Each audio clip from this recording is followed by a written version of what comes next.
What's up, fam? It's LaRae Ellis here, and I'm mic'd up with LaRae. I just wrapped up another episode of our Meet the Author series on the LaRae Show, featuring Marisol Ramos, an amazing creative writer, a poet, spoken word performer, and an advocate for life. Yes, she is an amazing, inspiring to continue to elevate in her craft. She's also tuning in live at our event on the LaRae celebration, April 23rd. She's gonna be performing her spoken word. And it was such a refreshing conversation with Marisol. I felt definitely connected with her and her spirit, and I'm really excited for you to learn more about her and what she has cooking up for us and what she's accomplished over the years. So you don't want to miss this episode featuring spoken word performer Marisol Ramos, a creator, an artist, and an amazing woman. And I'm super blessed to have her onto our platform to talk about her journey as she creates and as she expressed and as she continues to discover her true self. So you guys have been mic'd up with LaRae, and I'm signing off. Peace. So my name is Marisol Ramos, born and raised here in Cleveland. All of my grandparents were born in Puerto Rico. And I started writing poetry at the age of 16. I didn't know then, like I know now, that I was using it as a form of therapy. It's fun, it's energizing. And some people know me as a poet. Some know me as a mother of 3 daughters. So, you know, life is spicy.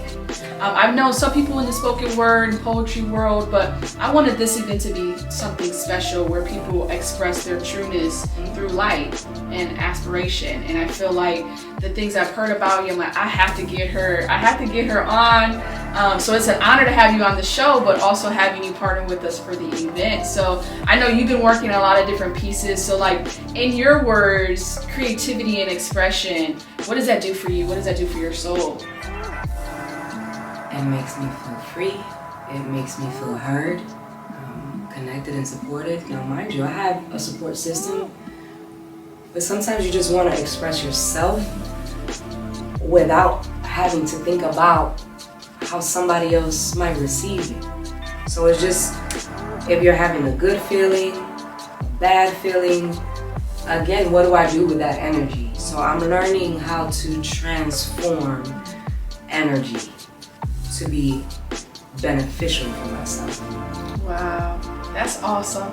Sometimes I feel like words are like running to me and I have to like force myself to sit down and write them down. Sometimes I sit down and I feel like I'm forcing myself to process things, which is still beneficial because the process provides the progress, right?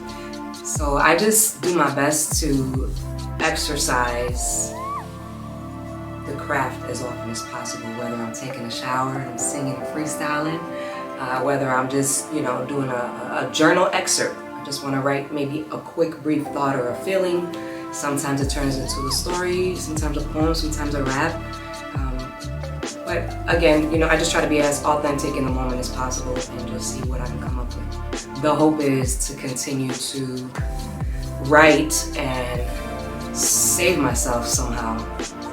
It's something I would want to practice. So the book I'm releasing, I share some of my own poetry for the first time.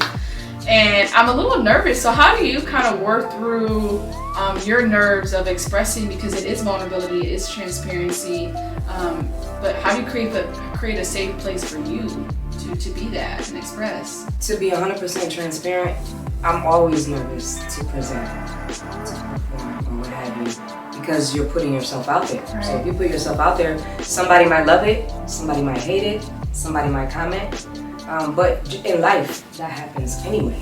So to be honest, I have to work on breathing before I get on the mic. There have been times I was holding the microphone and I was shaking, but I told myself, you love it, and it's a natural high.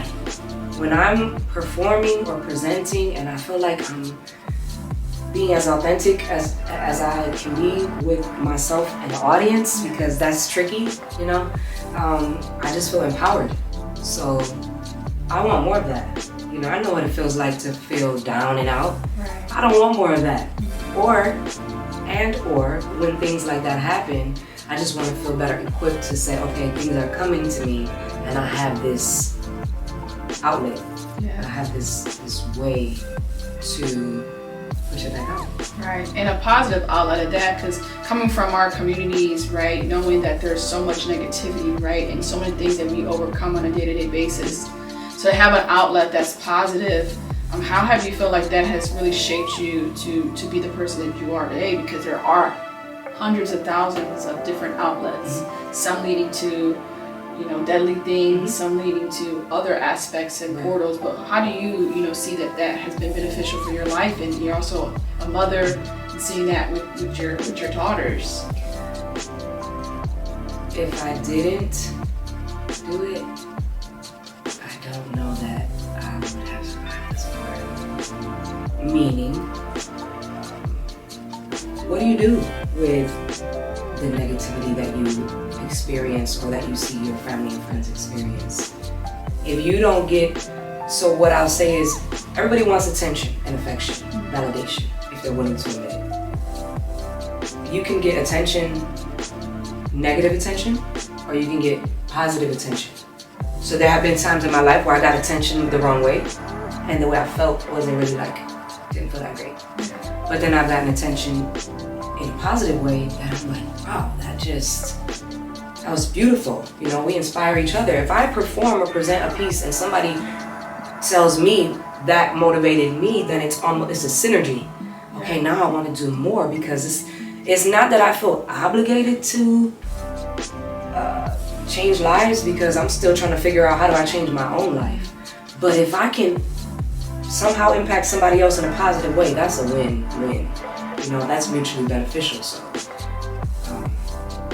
there's always going to be negativity. Right. That's just, from my understanding, there's always going to be the opposites, right, on the spectrum. So I just want to take that and use words as a weapon. Absolutely. For you, lioness. From my understanding, the lioness is the hunter. So as a mother, I have to go get it. For myself, I have to go get it. And I have to learn how to use my power. No fear. So to an extent, it's how I feel. And to another extent, it's what I aspire to be. Oddly enough, pain is part of my passion. And what I mean by that is, I'm very sensitive. I take a lot of things personally. This is my life, my world. So of course things affect me in a way where I personalize it. I don't know how everybody else doesn't take things personally. But a lot of times when I'm feeling sad, mad, anxious, depressed, those are a lot of the time when I sit down and write, because I want to find a way to take the negative and infuse it somewhere so that it can somehow transition into something positive. But that's not always the case. Sometimes I'm having a great time and I'm in the basement with my cousins and we're listening to music, listening to beats, and we'll just start freestyling. And I feel that it's fun that way. They've told me that when I present poems, I have this one energy, but when I freestyle, there's another piece of me that comes out. So I think it's important to learn all those different pieces of yourself and to allow yourself space to be all that you are. Where I'm from, right, is a beautiful pieces of your background, where you come from here, but also culturally. Like, you want to share a little bit about what this is and what folks can expect from picking up a copy.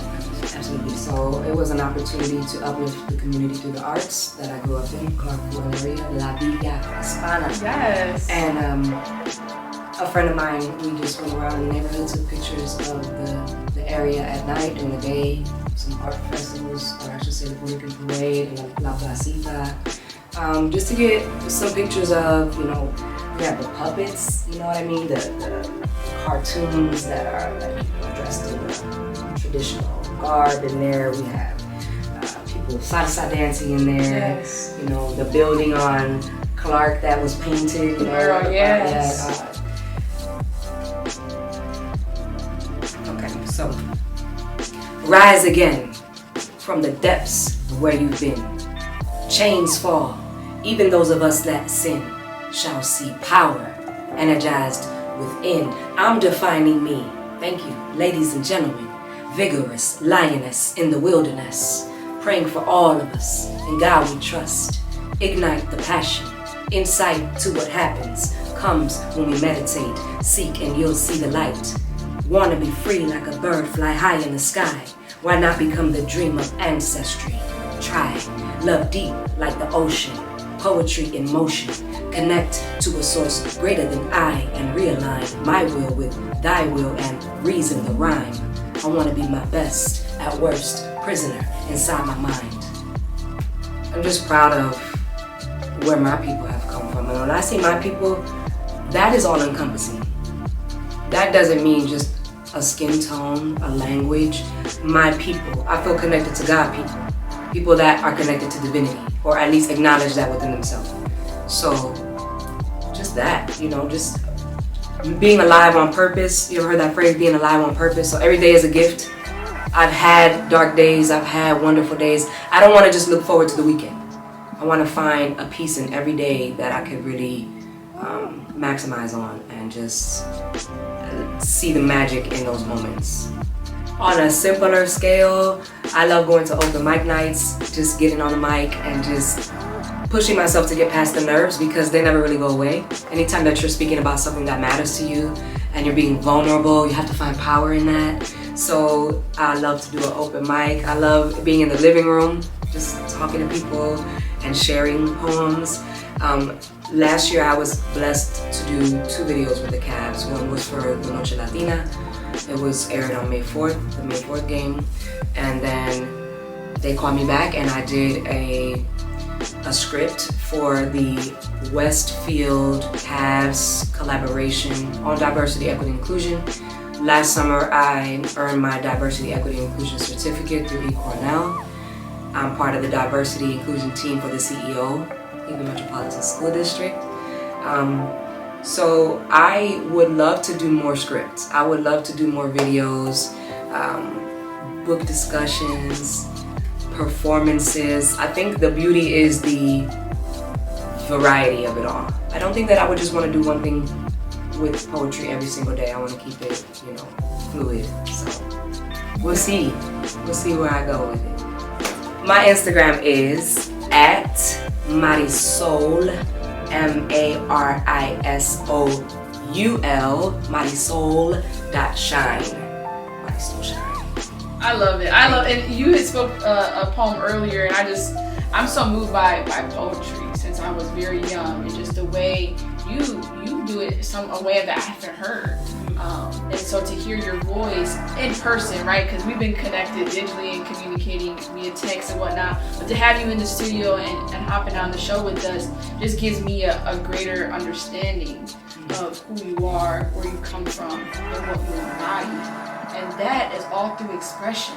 It's so powerful, and it is an exchange. Even this in our conversation is an exchange that we'll always have, even if we never speak again in life, right? We will have this moment in time to say, okay, our spirits will forever be connected, and that's the way to live life. And I just get that synergy with you, is saying like, there's something that you're becoming into that is going to not just impact your household, but impact the culture, impact the generation. That is beautiful. And I just want to say I'm humbled to have you on our show to share your story, but at the same time, what people can connect with you at the event. But I'm going now on our platform. Just thank you. Thank you for sharing. Thank you so much for having me, for acknowledging me, supporting me, motivating me, providing opportunity for me. So it's the collective. Absolutely. Any last thoughts that you want to share on the show for our audience? Any last things kind of bearing your spirit on this Wednesday morning? My hope is that everybody with a heavy heart has a light spirit. And the reason I say that is because sometimes my heart feels so heavy, and the only way that I can get through that is by cultivating a stronger relationship with my spirit. I like to say that my spirit knows everything as my mind that's trying to catch up. So I just hope for everybody that you find purpose and passion within yourself, and that you stay motivated and encouraged and allow yourself to feel what you feel when you feel it, but try your best to do something with that energy that can produce something positive for you down the line. I love it. Sis. Yes. You know, you guys have been tuned into the Mas LaRae show. You're going to catch us live in person April 23rd. Live and in color. Yes. All the color, for sure. Representation is something I wanted to put an emphasis on because of what we embody as people. Representando por mi gente. Yes. So you guys can catch us there. Thank you again for joining us. Mas LaRae. Yes, Marisol, spoken word coming to you everywhere very soon. So thank you again for joining the show. And we're mic'd up with Mas LaRae.